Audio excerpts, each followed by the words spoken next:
Congratulations Jayaram ಅವರೇ. ಸಾರಿ, ನಿನ್ನೆ ಪೂಜೆ ಟೈಮಲ್ಲಿ ಬಂದ್ರಲ್ಲ, ಸೊ ವಿಶ್ ಮಾಡೋಕ್ಕಾಗಿಲ್ಲ.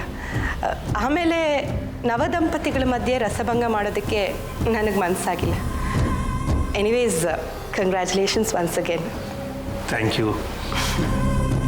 ಬನ್ನಿ ಕೂಡಿ ಊಟ ಮಾಡಿ.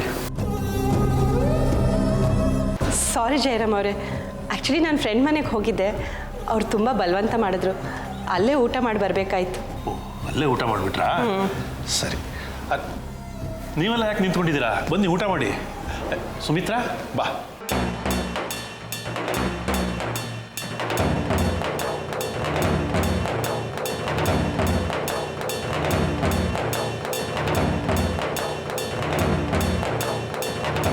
ಯಾಕೆ ಹಾಗೆ ನೋಡ್ತಾ ಇದ್ದೀರಾ? ಬನ್ನಿ ಊಟ ಮಾಡಿ.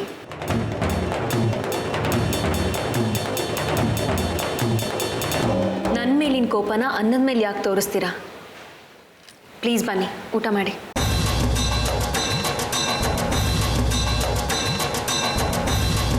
ಯಾಕೆ ಎಲ್ಲರೂ ಹಾಗೆ ನಿಂತಿದ್ದೀರಾ? ಸಂಗೀತ ಹೇಳಿದ್ ಕೇಳಿಸ್ತಿಲ್ವಾ? ಬನ್ನಿ. ಅತ್ತೆ, ಸಿತಾರಾ, ಸುಮಿತ್ರಾ ಬನ್ನಿ. ಸಂತೋಷ್, ನೀವು ಹೋಗಿ ಹೋಟೆಲಿಂದ ನಮಗೆ ಊಟ ತಗೊಂಡು ಬನ್ನಿ.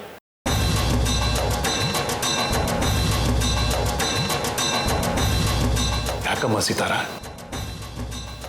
ಈ ಮನೆ ಸೊಸೆಯಾಗಿ ನೀನಿಂತ ಮಾತಾಡೋದ? ಹೋಟ್ಲಿಂದ ಯಾಕೆ ತರಿಸ್ಬೇಕು? ಮನೇಲಿ ಅಡುಗೆ ಮಾಡಿಲ್ವಾ? ಹೋಟ್ಲಿಂದನೇ ತರಿಸ್ಬಿಟ್ರೆ ಮನೇಲಿ ಮಾಡಿರೋ ಅಡುಗೆ ವೇಸ್ಟ್ ಆಗಲ್ವಾ? ನಿಮ್ಮ ಮಾತು ಕೇಳಿ ಹೊಟ್ಟೆ ತುಂಬಿದಷ್ಟು ತೃಪ್ತಿ ಆಯಿತು ಅಳಿಯಂದರೆ.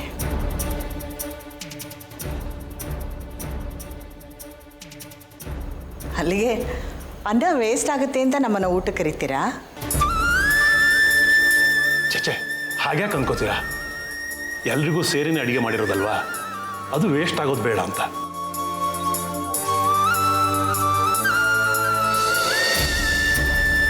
ಅಲ್ಲ ಅತ್ತೆ, ಪ್ರತಿ ದಿವಸ ನೀವಾಗೇ ಬಂದು ನನ್ನ ಊಟಕ್ಕೆ ಕರಿತಾ ಇದ್ರಿ. ಯಾಕೆ? ಅಡುಗೆ ವೇಸ್ಟ್ ಆಗೋದು ಬೇಡ, ಖಾಲಿ ಆಗಲಿ ಅಂತನಾ? ಅಲ್ಲ ಅಲ್ವಾ?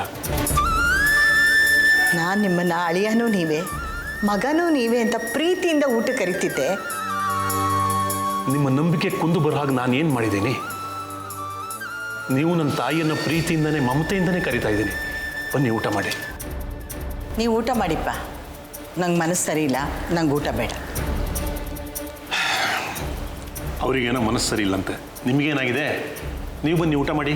ಬಾ ಸಂತೋಷ್, ಬಾ. ಸಂತೋಷ್, ಇನ್ನೂ ಇಲ್ಲೇ ಇದ್ದೀರಾ? ನನಗೆ ಹಸಿವಾಗ್ತಿದೆ, ಹೋಗಿ ಊಟ ತಗೊಂಬನ್ನಿ. ಸಂತೋಷ್, ಒಂದು ನಿಮಿಷ.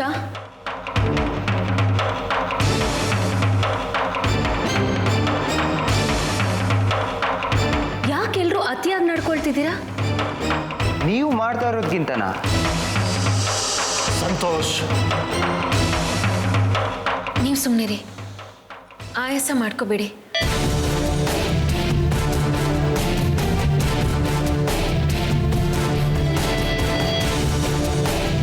ನಮ್ಮ ಡ್ಯಾಡಿ ಏನು ಹೇಗೆ ಅಂತ ನನಗೆ ಚೆನ್ನಾಗಿ ಗೊತ್ತು.